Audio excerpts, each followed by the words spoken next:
Hello everyone, कैसे हो आप सब। उम्मीद करता हूँ कि आप सब अच्छे होंगे। तो हम तो पढ़ चुके हैं ग्लाइकोलिसिस, ठीक है। अभी चल रहा है सीरीज पूरा एरोबिक रेस्पिरेशन का। हमको पता है कि glycolysis, link reaction, Krebs cycle, etc ये सब कितना इंपॉर्टेंट है। तो आप मेरा वीडियो, आप मेरे चैनल जाकर हर एक वीडियो देख सकते हो, आपका कॉन्सेप्ट पूरा क्लियर हो जाएगा, ये मेरा प्रॉमिस है आपसे, ठीक है।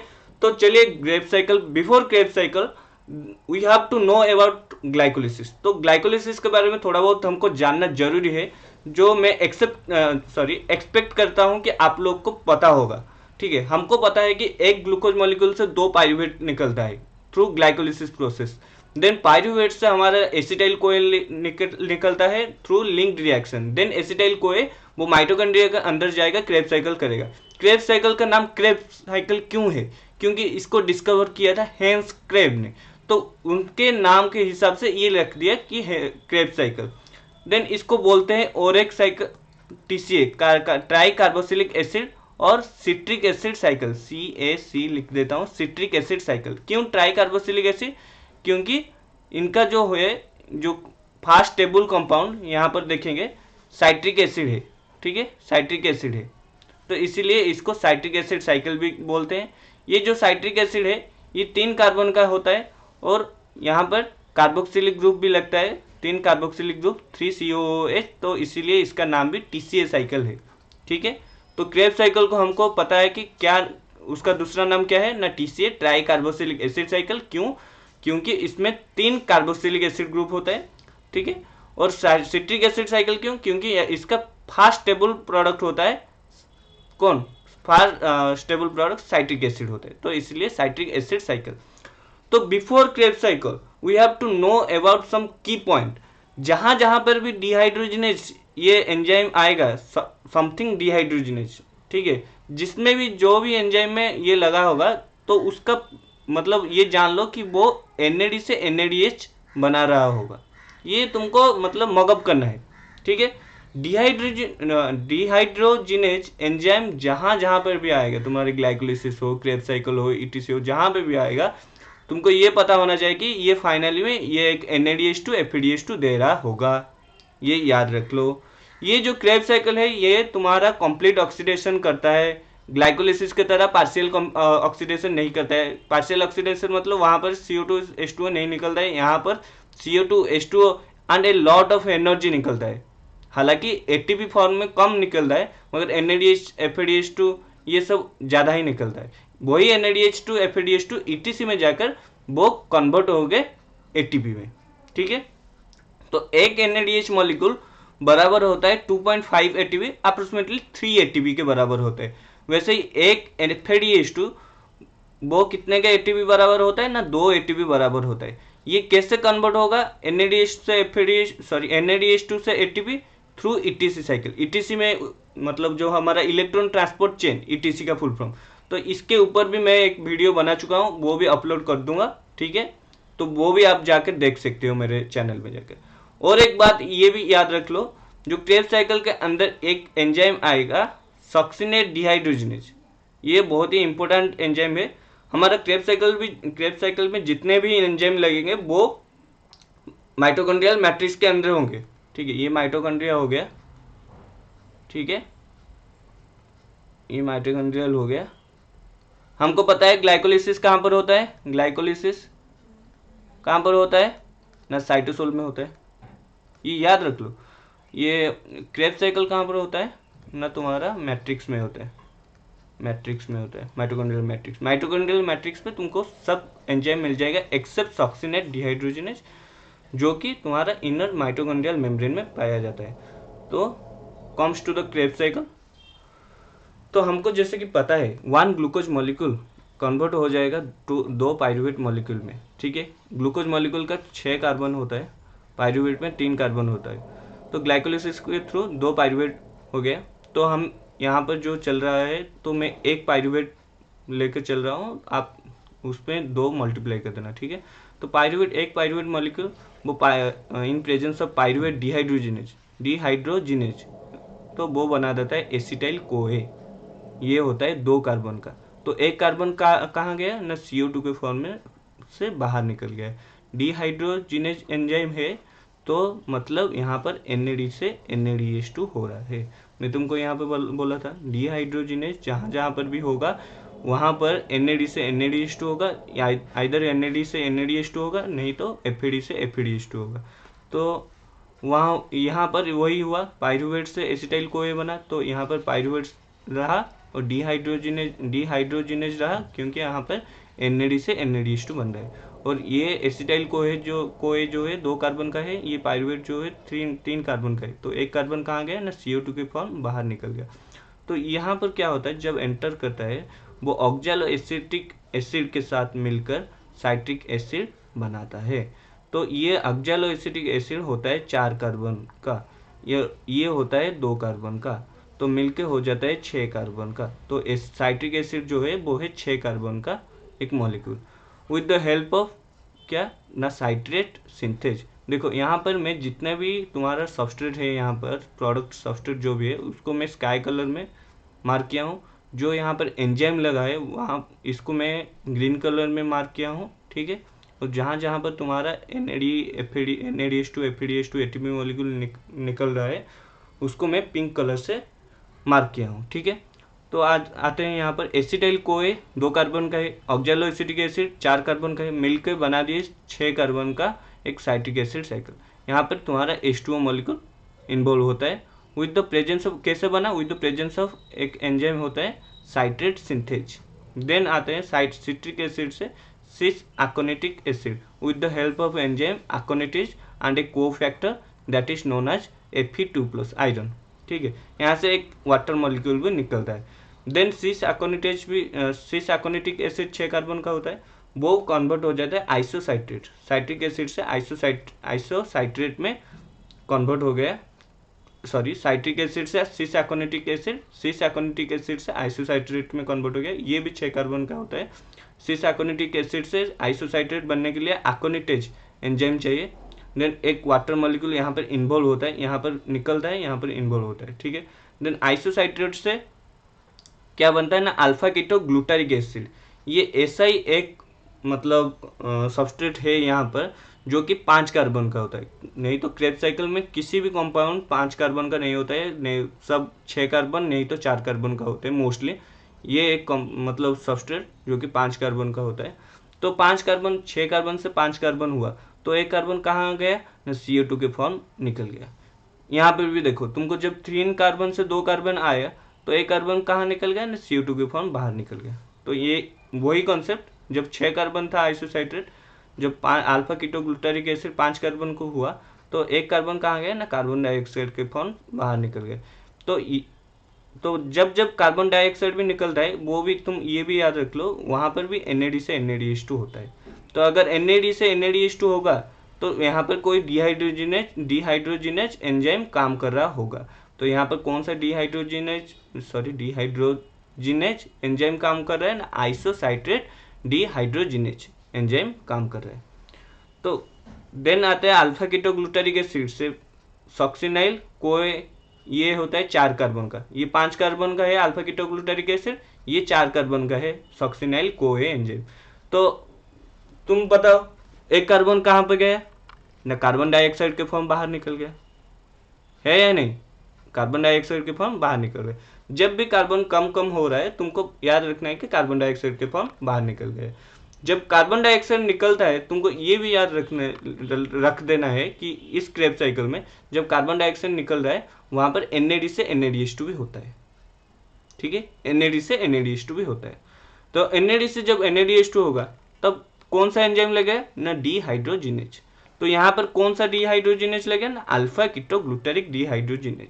तो इस फॉर्म से इस फॉर्म आने के लिए तुम्हारा जो होगा पहला फॉर्म मतलब प्रीवियस फॉर्म, उसका नाम लिख दो डिहाइड्रोजिनेज एंजाइम, मतलब लिख दो, हो जाएगा इसका एंजाइम। देखो यहाँ पे देखो आइसोसाइट्रेट से अल्फा कीटो ग्लूटारिक एसिड बनने के लिए कौन सा डिहाइड्रोजिनेज एंजाइम लगा ना, आइसोसाइट्रेट, ठीक है, प्रीवियसली था आइसोसाइट्रेट डिहाइड्रोजिनेज। यहाँ पे वैसे ही alpha keto glutaric dehydrogenase, then succinyl CoA बन गया क्योंकि यहाँ पर एक कोएंजाइम ए भी ऐड किया गया था। तो ये बन गया 4 कार्बन का। तो 4 कार्बन भी क्यों बना इसको भी समझो क्योंकि हमारा स्टार्ट हुआ था ऑक्जेलो एसिटिक एसिड 4 कार्बन का था। तो ये एक साइकिल है, तो 4 कार्बन से शुरू हुआ था तो 4 कार्बन में आके ही खत्म होगा। ठीक है, तो ये 4 कार्बन था, आगे जाकर एसिटाइल कोए से मिलकर 6 कार्बन हो गया। 6 कार्बन से 4 कार्बन आने के लिए एक कार्बन डाइऑक्साइड निकल गया यहाँ पर, कहाँ पर, यहाँ पर आइसोसाइट्रेट से अल्फा कीटोग्लूटारिक एसिड 5 कार्बन हो गया, यहाँ से और एक CO2 निकल गया, तो अल्फा कीटोग्लूटारिक एसिड से सक्सिनाइल कोए बन गया। देन सक्सिनाइल कोए एंजाइम से, सॉरी सक्सिनाइल कोए से सक्सिनिक एसिड बनेगा। ठीक है, with the help of succinate thiokinase. यहाँ पर क्या होता है ना, एक वाटर मॉलिक्यूल भी रिमूव होता है, कोए एंजाइम भी रिलीज होता है, और जीटीपी से जीटीपी बन जाता है, जीटीपी इक्वलेंट टू एटीपी। तो हमको ये कंसिडर करना है कि यहाँ पर एक एटीपी भी जनरेट होता है। देन सक्सिनिक एसिड से फ्यूमरिक एसिड, फ्यूमरिक एसिड से मैलिक एसिड, मैलिक एसिड से ऑक्जेलो एसिटिक एसिड बनता है। ये सब 4 कार्बन का होता है। इसका एंजाइम भी साइड में मैं लिख दिया हूँ। ठीक है, तो अभी आता है, ये सब जो है मैं एक कार्बन का बोल रहा हूँ, जो भी यहाँ पर NADH2 निकल रहा है, ये सब एक पाइरुवेट मॉलिक्यूल ऐसे करता है। अगर 2 पाइरुवेट मॉलिक्यूल होगा तो यहाँ पर 2 NADH2 निकलेगा, यहाँ पर 2 NADH2 निकलेगा, यहाँ पर 2 ATP निकलेगा, यहाँ पर 2 FADH2 निकलेगा। ठीक है, तो हमारा जो मोटो है, यहाँ पर कितना ATP निकल रहा है और कितना मतलब एनर्जी निकल रहा है वो भी देखेंगे। तो टोटल हमारा जो साइकिल होता है, जो हमारा ग्लाइकोलिसिस होता है, वहाँ पे क्या होता है ना, 2 ATP, सॉरी एक मिनट, क्या हो गया, हाँ, तुम्हारा जो 2 ATP है ना, तुम्हारा जेब से लगता है प्रिपेरेटिव फेज में, प्रिपेरेटिव फेज में तुम्हारा जेब से लगता है 2 ATP। ठीक है, देन क्या होता है ना, पे फेज में 2 NADH2, 2 NADH2, 2 ATP, 2 ATP, कौन सा स्टेप में ना, 6 स्टेप में, और 2 ATP कौन सा स्टेप में, लास्ट स्टेप में, पाइरुवेट। ये तुम्हारा 6th स्टेप में निकलता है 2 NADH2, ये 2 ATP 7th स्टेप में निकलता है, ये तुम्हारा 2 ATP लास्ट स्टेप में निकलता है। तो 2 प्रिपेरेटिव में था, तो ये 2 कैंसिल हो गया, तो 2 NADH2 से तुम्हारा बनेगा कितना ATP ना, 2 NADH2 इंटू 3 ATP ना, मैं यहाँ पे बोला था ना, एक NADH2 इजिकल टू 3 ATP होता है, तो 2 NADH2 इजिकल टू कितना ATP, 6 ATP। यहाँ पर तुम्हारा 2 ATP और मिला। ठीक है, लिंक रिएक्शन में तुम्हारा 2 NADH2 मिला, मतलब 6 ATP। यहाँ पर कितना तुमको NADH2 मिला, हिसाब कर लो, यहाँ पर 1, यहाँ पर 2, यहाँ पर 3, और FADH2 1, सो 3 NADH2, 1 FADH2 और 1 ATP। सही है ना, देखो 1 ATP ना। ठीक है, ये एक पाइरुवेट के लिए, अगर 2 पाइरुवेट हो जाएगा तो इसमें सब में 2 मल्टीप्लाई कर दो, 2 इंटू, तो हो जाएगा तुम्हारा 6 NADH2, मतलब 6 into 3 18 ATP, 2 FADH2, 2 into 2 4 ATP और 2 ATP। देखो ये जो NADH2 FADH2 मिल रहा है, ये ATP यहाँ पर नहीं बनाएगा, ये ETC में जाके बनाएगा। तो ETC के बाद तुम्हारा जो फुल्ली कंप्लीट हो जाएगा, टोटल तुमको कितना मिलेगा एरोबिक रेस्पिरेशन में, कितना ATP ना, ये 6, ये 2 8, 8 6 14, 14 4 18, 18 18 कितना 36, कहीं कुछ छूट रहा है क्या?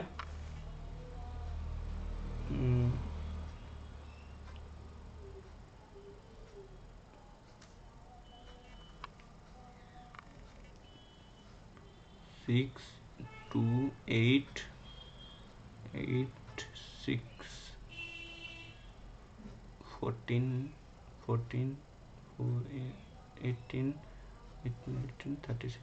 तो यहाँ पर 36 एटीपी निकल रहा है। ठीक है, तो एक एरोबिक रेस्पिरेशन जब पूरा एक ग्लूकोज मॉलिक्यूल से हमारा 36 एटीपी निकलेगा, पूरा एंड प्रोसेस हो जाएगा जब तुम्हारा ईटीसी में, तब 36 एटीपी निकलेगा। अगर एनारोबिक स्टेप में चला गया, सपोज ग्लूकोज यहाँ से अगर एरोबिक में गया, कंडीशन में गया, ये तुम्हारा जाएगा glycolysis, link, Krebs cycle, etc, इतने सब स्टेप होने के बाद तुमको मिलेगा एक ग्लूकोज मॉलिक्यूल से तुमको 36 एटीपी। अगर कोई पूछे सिर्फ क्रेब्स साइकिल में कितना एटीपी मिला ना, 2 एटीपी मिला। ठीक है, 2 एटीपी, 6 NADH2, 2 FADH2। ठीक है, मगर एटीपी मिला 2। ये जो सब मिला 6 NADH2 से 18 एटीपी हुआ, या फिर 2 FADH2 से 4 एटीपी हुआ, ये सब ईटीसी में जाकर हुआ। ठीक है, तो अगर यही ग्लूकोज एनारोबिक स्टेप में चला जाता, एनारोबिक कंडीशन में चला जाता, तो इधर वो लैक्टेट बनाता, नहीं तो इथेनॉल बनाता। ठीक है, डिपेंड करता है। तो इसमें कितना तुमको एटीपी मिलता ना, 2 एटीपी मिलता, ज़्यादा नहीं, मगर इंस्टेंट मिलता। तो जब हम हेवी वर्कआउट करते हैं तो हम तब मतलब ब्रीदिंग बहुत जोर से लेते हैं, तब मतलब ऑक्सीजन शॉर्टेज पड़ता है, एनर्जिक कंडीशन क्रिएट होता है, और हमको भी मतलब इमीडिएट एनर्जी चाहिए होता है। तो इतना सारा प्रोसेस देकर जाएगा तो होगा नहीं, तो बॉडी क्या करता है ना, ग्लूकोज से डायरेक्ट लैक्टेट बना देता है, और उसको कुछ एटीपी मिल जाता है। लैक्टेट बनाने के दौरान क्या होता है, ये लैक्टेट जमा होता है बॉडी में, और तुमको फैटिक मतलब तुमको थकान देता है, और आफ्टर कुछ समय रेस्ट करने के बाद वो लैक्टेट जो होता है वो दूसरे पाथवे में चला जाता है, या फिर रिवर्स होकर चला जाता है, मतलब उसका ओरिजिनल स्टेट को, और तुम नॉर्मल हो जाते हो। तो ये रहा तुम्हारा क्रेब्स साइकिल। ठीक है, थोड़ा ये स्लाइड देख लो, मैं और एक बार भी बोल देता हूँ। क्रेब्स साइकिल जो है उसको डिस्कवर किया था हेंस क्रेब्स ने, तो इसका नाम इसलिए क्रेब्स साइकिल रखा गया है। इसको टीसीए साइकिल, सीएससी साइकिल भी बोलते हैं। टीसीए मतलब ट्राई कार्बोक्सिलिक एसिड इसमें इन्वॉल्व होता है, तो इसका नाम try carboxylic acid. Citric acid cycle इसलिए बोलते हैं क्योंकि फर्स्ट स्टेबल कंपाउंड ये इसका साइट्रिक एसिड होता है। तो ये कुछ बुलेट पॉइंट है। डिहाइड्रोजिनेज जो कि एंजाइम NADH2 FADH2 बनाता है, ये याद रखना। जहाँ जहाँ पर भी ये डिहाइड्रोजिनेज एंजाइम होगा वहाँ वहाँ NADH2 FADH2 मतलब बनेगा। एक NADH2 से 3 ATP मिलता है थ्रू इलेक्ट्रॉन ट्रांसपोर्ट चेन, एक FADH2 से 2 ATP मिलता है through electron transport chain. Complete oxidation किसको कहते हैं ना, जिसमें लास्ट को CO2 H2O निकलता है, उसके साथ साथ बहुत सारा एनर्जी में निकलता है। तो सक्सिनेट डिहाइड्रोजिनेज ये एक ऐसा एंजाइम है जो कि क्रेब्स साइकिल में माइटोकॉन्ड्रिया के इनर मेम्ब्रेन में पाया जाता है, और सभी जो भी एंजाइम है वो मैट्रिक्स में पाया जाता है। ये है मैट्रिक्स तुम्हारा, ये माइटोकॉन्ड्रिया पकड़ लो, ये मैट्रिक्स, ये है तुम्हारा इनर मेम्ब्रेन। ठीक है, तो ये तुम्हारा रहा क्रेब्स साइकिल। एक ग्लूकोज मॉलिक्यूल, 2 पाइरूवेट हुआ। ये एक पाइरूवेट का मैं साइकिल बनाया हूँ। तुम अगर 2 पाइरूवेट को बनाना चाहते हो तो इसमें सब में 2-2 मल्टीप्लाई कर सकते हो। ठीक है, देखो डिहाइड्रोजिनेज एंजाइम जहाँ जहाँ पे भी है वहाँ वहाँ NADH2 बनाए। बस यही मतलब सक्सिनिक एसिड टू फिगमारिक एसिड जब बनता है वहाँ पर सिर्फ FADH2 बनता है। तो ये है टोटल कितना एरोबिक रेस्पिरेशन में हमको मिलता है एटीपी। ग्लाइकोलिसिस में हमको 2 एटीपी मतलब अपने जेब से जाता है प्रिपेरेटिव फेज में, जब प्रिपेयर करते हो। देन 2 एटीपी NADH2 मिलता है हमारा 6th स्टेप में, 2 एटीपी मिलता है 7th स्टेप में, 2 एटीपी मिलता है लास्ट स्टेप में। तो 2 एटीपी कैंसिल हो गया, 2 एटीपी रह गया, और ये दो NADH2 ETC में जाकर 6 ATP बनाएगा। लिंक्ड रिएक्शन है, दो NADH2 निकलता है, वो ETC में जाकर 6 ATP बनाएगा। क्रेब्स साइकिल में 3 NADH2 एक FADH2 एक ATP निकलता है, एक पाइरूवेट जब ये क्रेब्स साइकिल करेगा, मगर होता तो नहीं है, एक पाइरूवेट तो निकलता नहीं है ग्लाइकोलिसिस के थ्रू।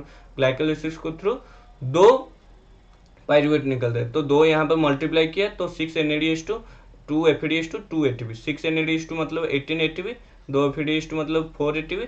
टोटल अगर ऐड कर दूं, ये टोटल ऐड कर दूं, ये रहा तुम्हारा 6, ये 2 2 8, ये 6 14,